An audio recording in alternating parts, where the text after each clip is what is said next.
Do you want to be smarter? Well, of course. Why wouldn't you want to be smarter? We all know that it's way better to be smart than not, than less smart. Why is it better to be smarter? I don't know, but it's a really good question. Maybe we should take a look into it. But first, what do you think the weirdest mammal is? I don't know if there's a scientific answer to that question, but I guess we won't know until we try, right? This is clearly not a rigorous scientific study, so we'll just use Wikipedia to get our information. First, let's determine how we are going to assess weirdness. I think for every mammal we examine, we should list traits that are uncommon. Sometimes there'll be traits that other mammals do have, just not very many. And we'll say those are rare. Those are uncommon traits. But some mammals have exceptional traits. Traits that only maybe one or two other species of mammal in the entire world share. For example, let's assess a blue whale's weirdness. A whale is fully aquatic, which is definitely uncommon for mammals, but a lot of mammals are fully aquatic. All of the whales and porpoises, manatees. So this is definitely an uncommon trait for mammals, but not unheard of. The blue whale is the largest mammal. Now, all mammals have size of some sort, so that's not weird. But having the most size would qualify them as exceptional. A blue whale is a bit of a weird mammal. But is it the weirdest? We can do better. Whenever you talk about weird mammals, one name always comes up: the platypus. This mammal is so weird that in 1799, the first time European naturalists got to take a look at one of the preserved specimens, they concluded it was a fake. They thought that somebody had just sewn together parts of a whole bunch of different animals. Ends up it was real, just very, very weird. Let's take a look at why. First off, its feet. It's got these weird webbed feet. Now, webbing between the digits is not all that unheard of for aquatic animals. Otters have webbed feet. Heck, even some dogs have webbing between their toes. These feet are weird, even for normal webbed feet. I think let's qualify these as rare. Another characteristic of the platypus is its leathery bill. Name another mammal with a leathery bill. It doesn't happen. I can't even think of an animal with a leathery bill. Even non-mammals. That's weird.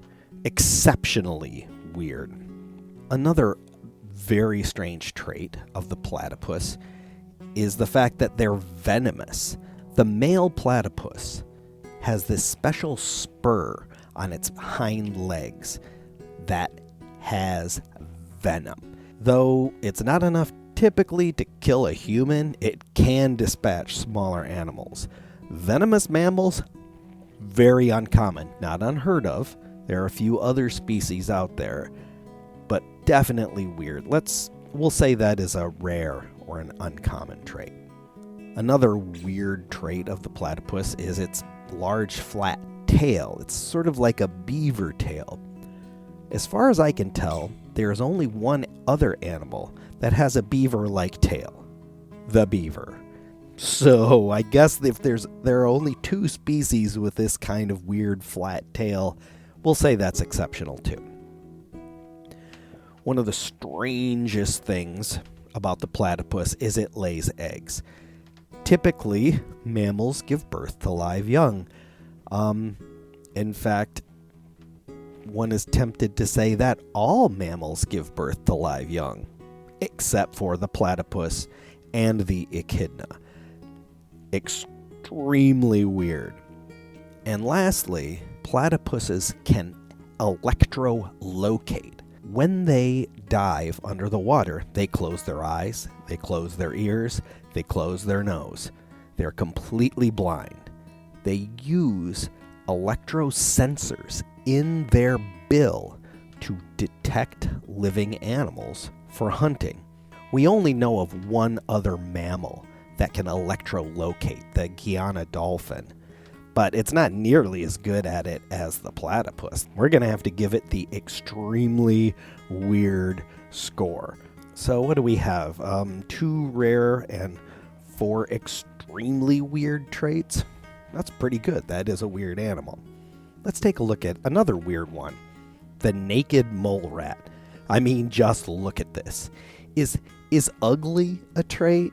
Can we? That's not very objective, is it? How about we just say mostly hairless?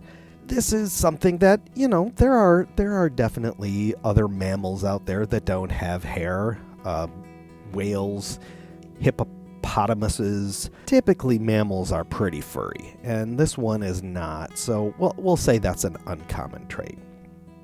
Something that is exceptional, however, is that they are ectothermic. Naked mole rats are cold-blooded. They are the only known cold-blooded mammal. Extremely weird. We think of reptiles being cold-blooded. They are also the longest-lived rodent. Now, they are a rodent, which is very average for a mammal, but they live up to about 37 years, where the next closest lived rodent is 10 years less than that. So for rodents, it is very, very odd. We think this is due to their extremely low metabolism. There is very little oxygen in mole rat burrows, so it's best to keep your metabolism as low as possible so you don't suffocate. And by extension, this can make them very long-lived just because it takes them longer to do everything, I suppose. Another very odd thing is that naked mole rats do not have working pain receptors in their skin. They can't feel pain. As nice as that sounds, I don't know how advantageous it is, but it is certainly extremely weird. Now maybe it's time to point out one of the ugliest things about these creatures. If you notice their teeth aren't really inside their mouth. They're just poking out of their head. There are animals that have tusks, walrus, elephants, warthogs, that have teeth that protrude out of their mouth. But this is something different. Their lips are actually behind their teeth.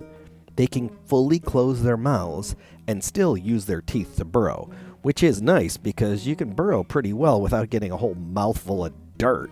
And as nice as that is, I don't think there's any other mammal that does that. That is, not ugly. We're not saying ugly, but having your teeth outside of your mouth definitely qualifies as something exceptionally weird.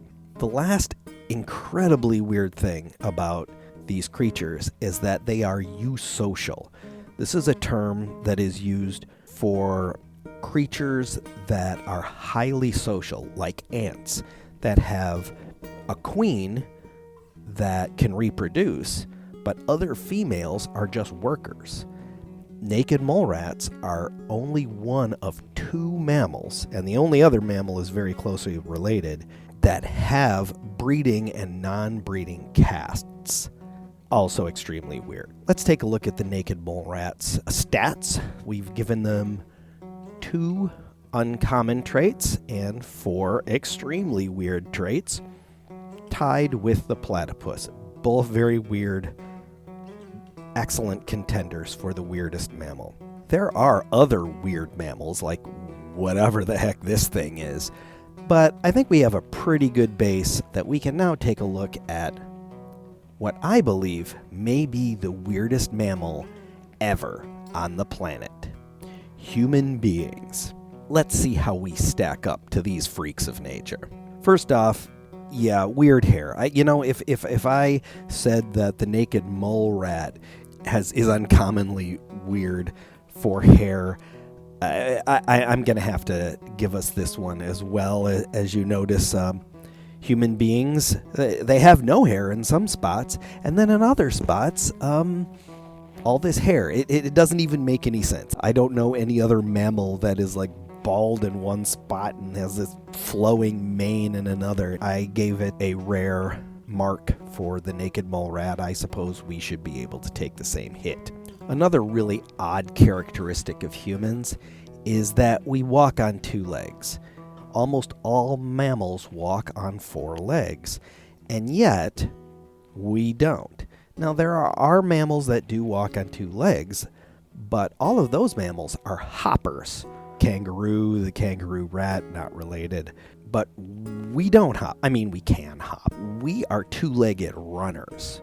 There's no other mammal that walks like this on two legs. Birds, yes, they use their four legs for flying, but mammals, they have four legs. What else are they doing with them?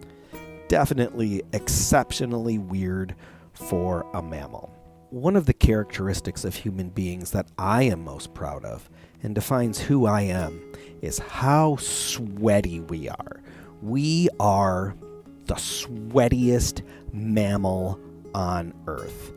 A few other animals sweat, other great apes sweat, but only under their arms. Horses sweat. Dogs sweat a little on their paws. I mean, that's okay. But we sweat all over. We are covered in sweat glands. We are a very moist creature. The only other mammal that even comes close is the horse. Horses can be pretty sweaty. They sweat a little different than we do. I'd say horses are fairly sweaty as well. But still, only one other mammal that sweats like we do. Definitely exceptionally weird. We are gross. One characteristic that most people love that I think might be a little overrated is our blah blah blah talking. We are very communicative mammals. A lot of mammals, though, also communicate. Dolphins may be the chattiest of all mammals, and it's been discovered that prairie dogs have a very descriptive language. They can communicate incredibly detailed information to each other, but still, is it as complex as people? I don't think so. I was not able to find any definitive information because we haven't been able to fully translate any other animal language other than ones that only have a couple of different sounds. So I do think I'm going to give it to us. I'm pretty sure we have the most complicated spoken communication. Another amazing trait of us sweaty, chatty apes is that we really like to set things on fire. There are animals that can spread fire or have a relationship with fire, but I don't think any other mammals do. Also, we are the only animal that I know of that can make fire from nothing. If there is no fire there and a person is there, there will be fire there. Another exceptional trait is that we are the fastest runners. We are the fastest land mammal. Next, oh wait, you thought it was the cheetah, didn't you? They have a very impressive top speed. I don't want to insult the cheetah.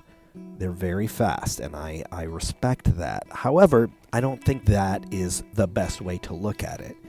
If you and a friend of yours had an argument about who was faster, would you judge that based on your top speed, or would you challenge them to a race? First, we'll need a cheetah. Okay, I have this. All right, I think it's a leopard, but it's as best as I could do on short notice. Let's run, I don't know, quarter mile. 400-meter dash is a pretty common sprint length. I'm ready to race the cheetah now. Here you are. All right. It's and we're getting ready to go. On your mark, get set. Okay. Oh wow, man, that cheetah sure can run. Like it's completely disappeared. I mean, I don't know if that's the best strategy. Maybe the cheetah should pace itself a little. I had a whole script I was going to recite while I was running, but I quickly found that I could not do that and breathe at the same time. So I'm going to voice over it. I wanted to admit that I know I'm going to win. I'm cheating the cheetah. Cheetah can only run for about a quarter mile before having to take a break and rest for up to a half hour. So as long as I can run a quarter mile in a half hour, I'm going to win handily. This is pretty easy. There are animals out there like the horse that are excellent long distance runners. And there are races versus horses. Every year in Wales, there is a man versus horse race, and it is 22 miles long over rough terrain, specifically designed to make it competitive. If it were longer and over smoother terrain, the horses would not stand a chance, because we humans do crazy races. There are 24-hour races where we try to run as far as possible in 24 hours. The record is nearly 200 miles. I don't think there's another animal nuts enough to do that. Oh man, look at me huffing and puffing. What made me think this was a good idea? Oh. Really cannot run and talk. Oh, this is a good idea. I'll voice over. Oh my gosh. Look what's coming up. You'll never believe it. It's a cheetah. I just passed the cheetah. I'm just gonna walk right by. Sorry, cheetah. You suck. In your face. Middle-aged, overweight man just kicked your ass. I think this proves we are definitely weird. What are we up to now? 1 rare, 2, 3, 4, and 5 exceptional. According to our scorecard, we are weirder than a platypus or a naked mole rat. But there's one other thing that I haven't mentioned that you might have forgotten: our great big brains. We are so smart. We have the largest brain of any mammal. No, actually, the sperm whale has the largest brain. Apparently, their brains are 8 kilograms, and ours aren't much more than 1.5. But we're definitely smarter. Our brains, compared to the size of our body, are the the shrew apparently has a brain that is 10% of its body weight. Our brains are about 2% of our body weight, but I'm pretty sure we're smarter. There must be something about our brain. Okay, well, we've seen that there's definitely a correlation between the size of a mammal and their brain. The larger the mammal, the larger the brain. So just being big or being small, it's going to throw everything off. So this formula was developed called the encephalization quotient. They plotted out all the different animals and their brain sizes and tried to fit all the dots to a curve and came up with this formula. It's basically your brain weight in grams divided by grams, get rid of those pesky units, divided by 0.12 times body weight in grams divided by grams to the 2/3 power. If you go through all of these calculations and all of this mathematical acrobatics, you will discover that human beings have the largest EQ of any other mammal. And that is the most exceptional thing. No other mammal would waste all of this time and effort creating a convoluted mathematical formula to try to make us look like we're smarter than other mammals. That is freakish. That is insane. Why? Yeah, that's what we do. You know what? We are so smart that just the regular smart animals, They're smart. There's some very intelligent animals out there. They will use their brains to understand their environment and to think about their actions before they take them, and use that to try to choose the most effective actions to succeed at their goals. And good for them. But we've gone way beyond that. You see, we are so good at mental gymnastics that we could pretty much take any action, no matter how ineffective or risky or self-harming, and after the fact, justify that it was really actually a good idea. It was brilliant. This rationalization after the fact is, in my opinion, the most truly human characteristic we have. We have gotten so smart that we've wrapped right back around to stupid again.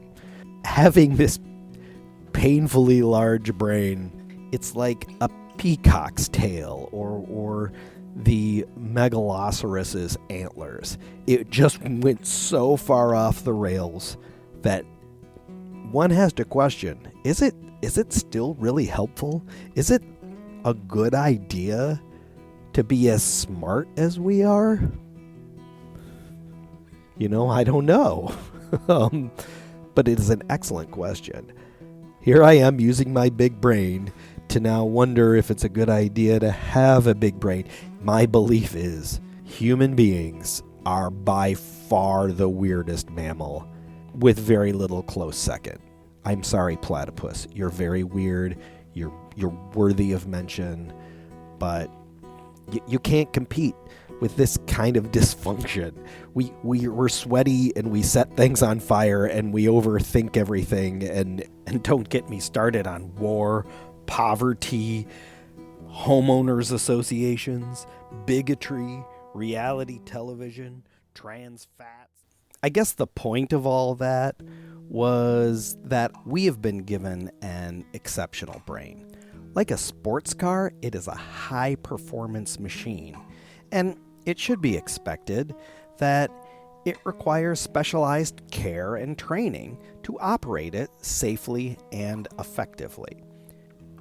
You could try to just not use your brain, and then you wouldn't have to do all of that training and save a lot of time and work. But if somebody gave you a Bugatti for your birthday, would you feel satisfied if you just left it in the garage or occasionally used it to meander down to the corner market to get some bread?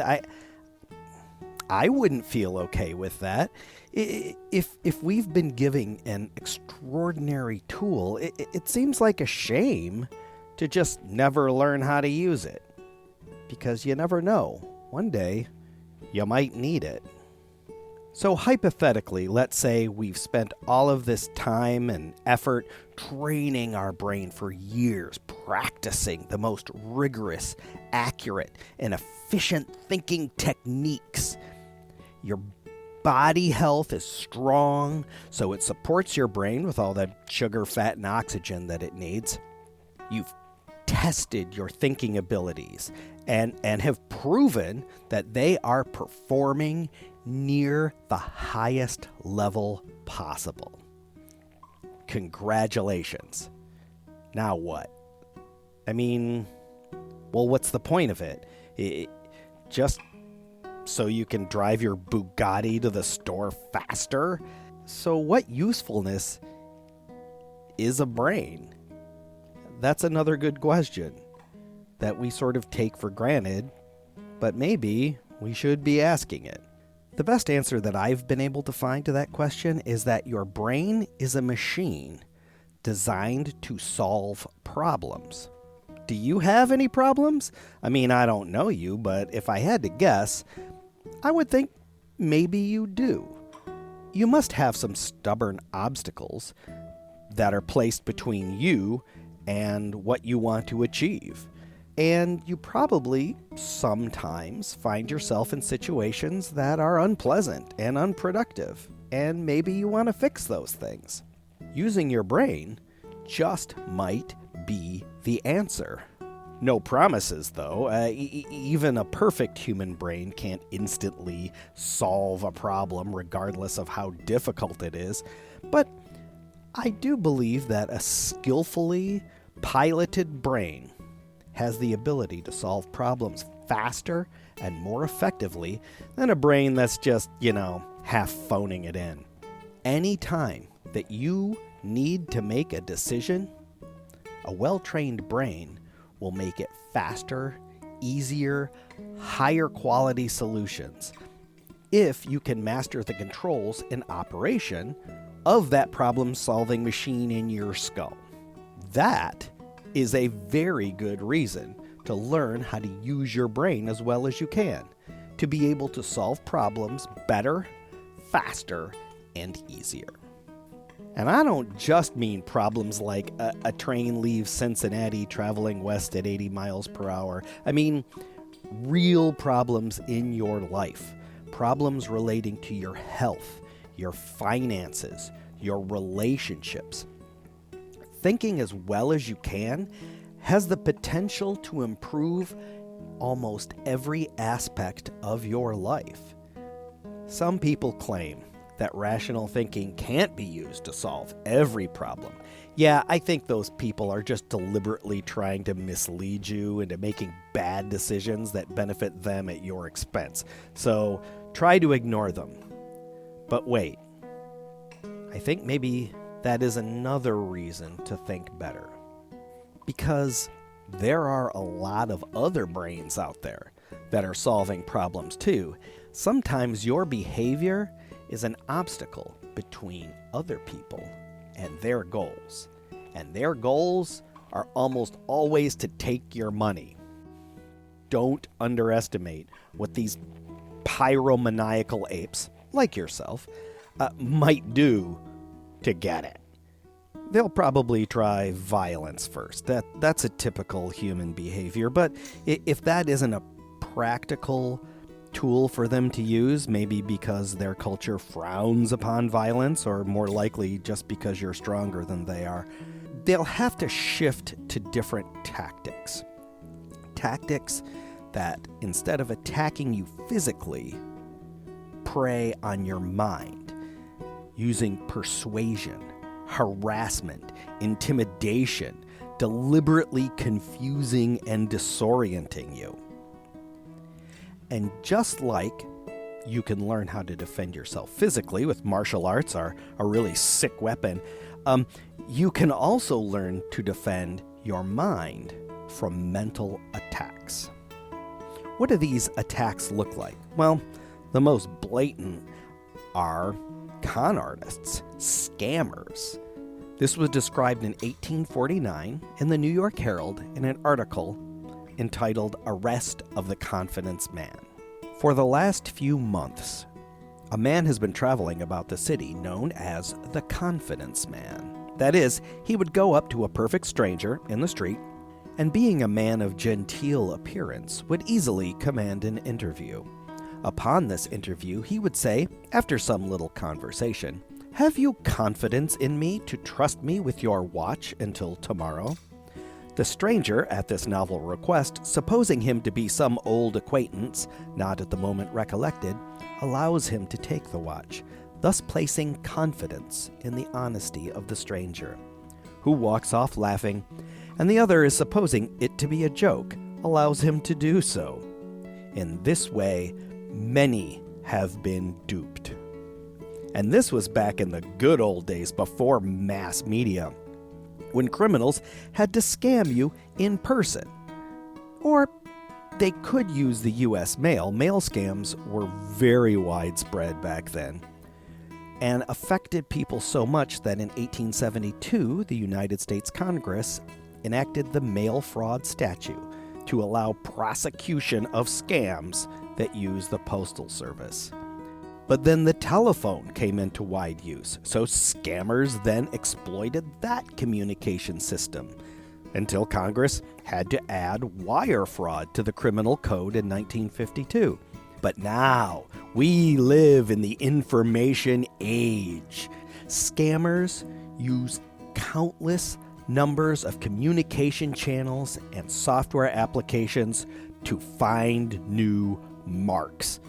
In the information age, we all have to have at least some base level of self-defense for our minds, or we will be relentlessly victimized by romance scams, pyramid schemes, Nigerian prince emails, computer viruses, imposters, Ponzi schemes, quacks, psychics, counterfeits, charlatans, every breed of scammer and ones that we haven't even dreamt of yet are looking to take advantage of you.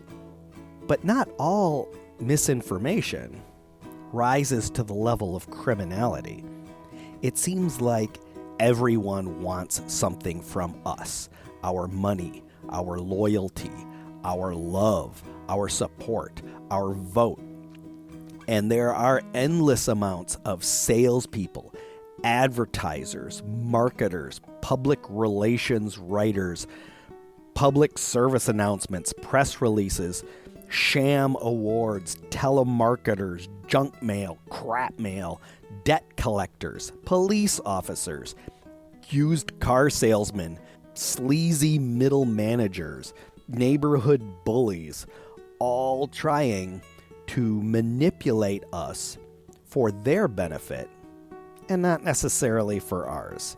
I don't want to say that all misinformation is harmful. Salespeople can be very, very pleasant and very useful people. I like having assistants when I need to buy things. And advertising lets me know about stuff that's out there that I might be interested. So I don't think that persuasive techniques necessarily have to be seen as personal attacks. Hopefully, if you're watching this video, I created a really nice thumbnail and a snappy title that got you to click on it. And I'm going to promote my stuff, and I don't think that makes me a bad person. Also, there is an art form where people are fooled for entertainment purposes, stage magic, optical illusions. Seeing our minds fooled can be really fun. Not to mention fictional prose, fictional theater, film, television. This is all made up. This is all fantasy, and I love them. Myths and religions are not scientific documents, but they can tell us a lot about who we are and where we came from. So please, don't tell everybody that what they believe is nonsense. You don't need to ruin magic tricks for everyone else by telling them the secret. Don't be that person. Just because a film isn't scientifically plausible doesn't mean it isn't enjoyable to watch. Just because something isn't accurate or true or reliable doesn't mean that it's bad. Just most of it's bad. And for that bad stuff, we need to be able to have some line of defense against it, which is the second major benefit, in my opinion, to learn to use our brains as well as we can. I like to think of it as mental martial arts, being able to defend our minds against other minds trying to influence us unethically. So while I was editing, and after I took all of my lighting down, I realized that I should probably mention a few things that I believe being smarter won't do. For example, it probably won't make you any friends. I don't know if it'll hurt, but it might make you into a person who maybe questions the status quo, and that is no way to be popular. Trust me, from personal experience, if you really want to be popular and make everybody like you, I suggest just copying what the cool kids do. It's also probably not going to make you rich. Now, being resistant to scams and high-pressure sales will definitely save you money. I firmly believe that thinking more will save you a lot of money. But no matter how much you save, it's not going to make you a billionaire if you really want to be a billionaire, instead of focusing on being smarter, I would try really hard to have rich parents. And lastly, I'm pretty sure that being smarter isn't going to make you happier. I do stand by the belief that it will make you more successful at your goals. Whatever your endeavors are, thinking about it better will give you better outcomes, and I stand by that. But it also will make you maybe more aware of certain problems that you had previously been in denial or just blissfully unaware of. There's a reason why people say ignorance is bliss. So yeah, it'll save you money and it will allow you to succeed in your goals more. But looking more closely into things generally does not make people happier. Now, if you want to be happy, instead of focusing on being smarter, I don't know. I have no idea what that is.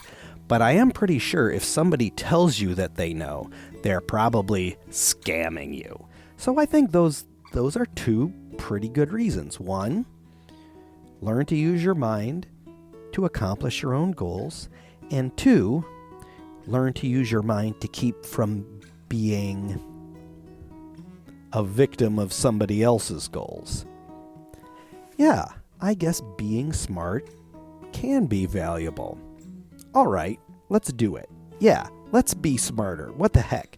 I don't think there's any problem out there that is going to be solved by being less smart, by making bad decisions, by not thinking things through, especially the big problems. There is no problem in your life or in your community or in your world that is going to be solved better by not thinking well. And the first step to that is take care of yourself. How are you going to think as best as you can about the most important things in your life if you are sick and miserable?